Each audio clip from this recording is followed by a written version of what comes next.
Hello everyone's. I'm Lady T506. Welcome to my channel. I am here for Real Housewives of Atlanta Season 10 Episode 2. Now since you didn't click on the video, you might as well give me a thumbs up, hit subscribe, and make sure your notifications are on. So y'all, we have Portia. Lauren and her child's father, they are having some issues right now, so she's going to be staying with Portia. Portia has a big enough house, why not? Just a few rules. If I'm asleep, don't wake me up. If it is not an absolute emergency, do not wake me up. That is how I feel. If I'm asleep, I don't care if my glasses are on my face. Do not touch me. Do not wake me up. If my glasses work, then that's just on me. Just don't wake me up. I would hope they wouldn't break. But I just do not like being waking up. Especially if it's not an emergency. Just don't be waking me up. Somehow, in Portia's mind, she thinks that she and Candy are cool. Now, I guess since Candy hasn't leaped over and choked you, we can say we cool. But the fact that Candy don't want to be in your presence for longer than 20 seconds, I'ma just say y'all not cool. But she gets to talking about the interview with Nene, her and Nene having some words, and how Nene flat out and lied. Yes, Nene did lie and say, well, technically, Nene didn't lie. She never used the word fired, but she did say you guys should be off the show. Now, if you out here making up all these lies that could put people in jail and, you know, ruining their businesses, then maybe you should be off the show. Because I wouldn't want nobody like, what's to say you wouldn't do this to me next? I can't have you messing with my money. So we just gonna go ahead with Portia. She just still thinks that she and Candy are cool. I don't see it, but she does. And Lauren's now staying with her and Lauren's baby. So we have Cynthia. She on a date with this man. And she's arriving at some abandoned looking building that has chickens and random animals just rolling through. No, I'm not strolling up to this abandoned looking place. That's just not going to happen. 1. 2, why you blindfolding me? Yes, I know I have, you know, security. I have the producers, the soundman, and the cameraman. But why do I need to be blindfolded? Well, he wants to have a surprise photo shoot. Now she got to get her hair and makeup redone just so he can take a few pictures for her.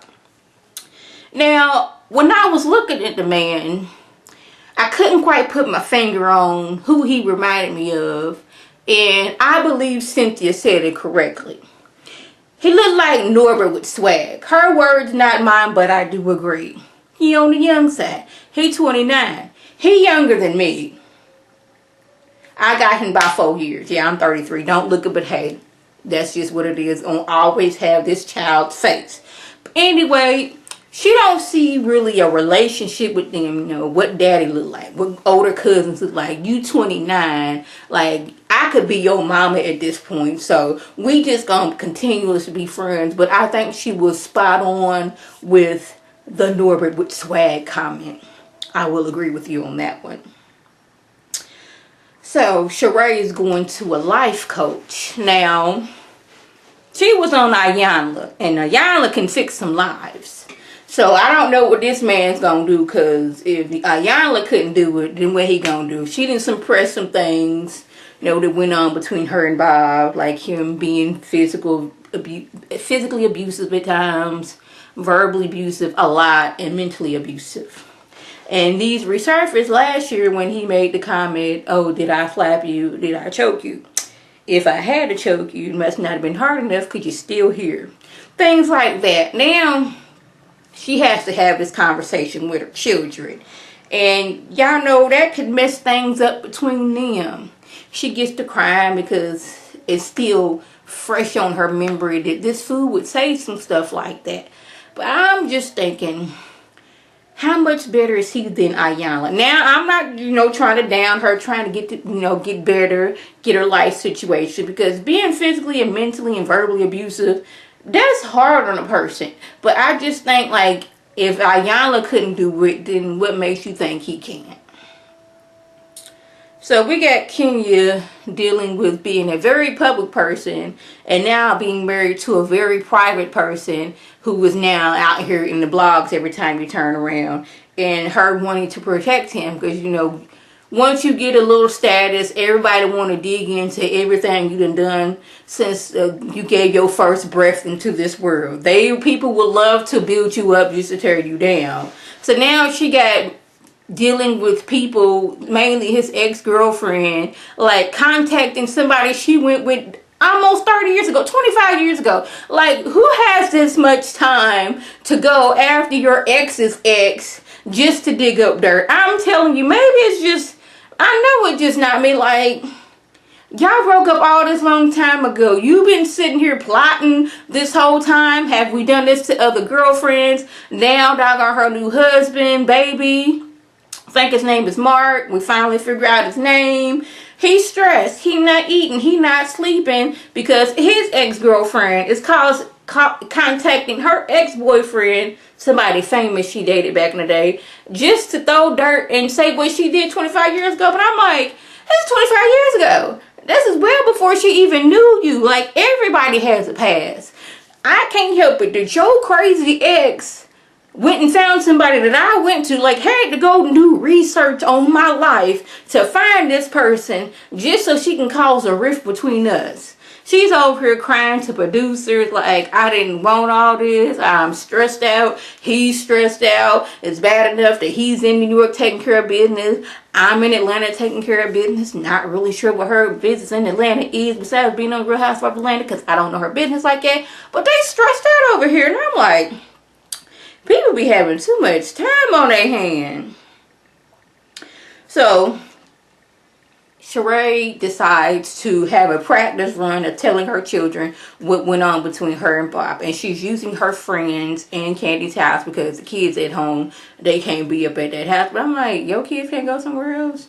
You couldn't find somewhere? But hey, she's trying to get together and tell her kids. They already seen them show what Bob was talking about. And now she got to sit down with them and like telling her friends she's getting choked up. And now it's like, now this could potentially ruin the relationship her children have with their father, knowing that their father treated their mama like this. And she wants her kids to have their father, but she also needs to let them know, like, yeah, some bad things happened between me and your daddy, and now they've been brought to the surface, and now I have to explain it to you. So, y'all, Noelle got her little boyfriend. I'm like, Noelle going out of town to meet boyfriends? Like, how? Like, I know Cynthia been on this show for a good little minute, but I'm like, how old is Noelle? But, you know, Cynthia's like, Noelle, she's old enough. I'm assuming she's 18 or older. She has a little boyfriend out of town. Peter's in Charlotte, so it's cool. He can, you know, look out for her because, you know, that's still, you know, he still loves Noelle as if that was still his stepchild. He gonna look out for Noelle. But I'm like, Noelle's like, you know what? It's a lot easier in Charlotte. I like it a lot better there because I'm less recognizable. And I was like, I guess I can see that. In Atlanta, she's Cynthia Bailey's daughter. Everywhere she goes, she can't really be herself. In Charlotte, she can just kick back and relax. And I'm like, dang, Noelle out here got a boyfriend out of town. Cynthia's like, this is my baby. She over here driving out of town. I was just scared of her just a minute ago riding through the neighborhood. Now she's going out of town to meet people. But she did tell Noelle about this little young man she went with, and Noelle was looking like her. Mama, you know better, right? 29, this could have been my older brother. Really? So I'm like, yeah, really. So y'all, we are at SHAMEA'S bridal party. And we want to know, are you going to her wedding in Kenya? Portia can't go because, one, the flights, they expensive. She can't do coach because she has that condition. Okay, there's a lot of conditions. We need to be more specific. She says that she has vasovagal syncope.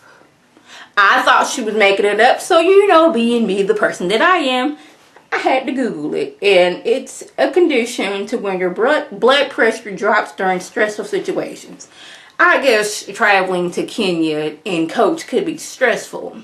Or just traveling by itself can get stressful. Your blood pressure drops and you just pass out. Y'all remember on, I think it was season 5 or season 4 of America's Next Top Model, and homegirl was standing there, eyes rolled in the back of her head, and she just fell. I think that's the condition she has. But Portia's like, you know, I can't really do that. It's gonna be too stressful because I could be passing out. I'm like, this your best friend's wedding. You talking about some you can't fly coach? Like, I'm pretty sure that you knew about this wedding in a sufficient amount of time to where you could have got you a seat to where you wouldn't be in coach. One. And you're using this, oh, I have this condition, so that means you're not going to be flying places. Is this what you're saying?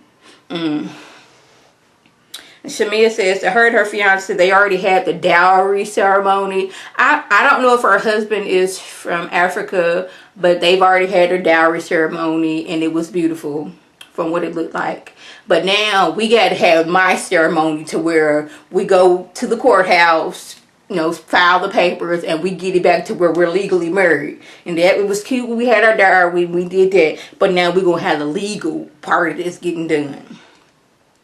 But Shamea says she is surprised that Portia even showed up for the dowry ceremony. See, this how she ain't really seen Portia in a while. But Portia's like, what you mean you surprised? She's like,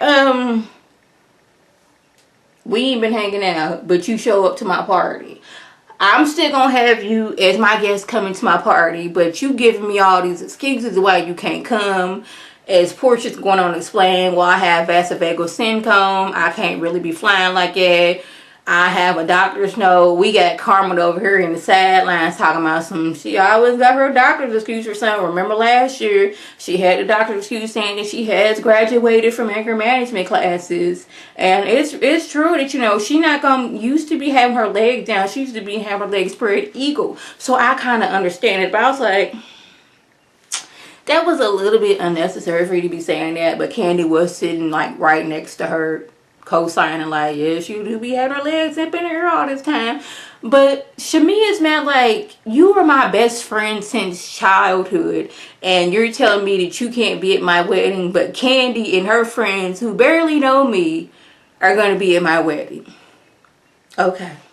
So y'all, that's basically how the show started. Portia was like, you know, I ain't got time for this. I ain't going to your wedding. Congratulations, but that's it, boo-boo. What else you want me to do? So that was just went on. If I left anything out, by all means, leave a comment or video response. And like always, I want to thank my subscribers and the people who watch my videos. I want you to like this video, comment, and subscribe. And share this video with your friends on Facebook, Twitter, Instagram, and here on YouTube. This is Lady T signing off. Have a good one.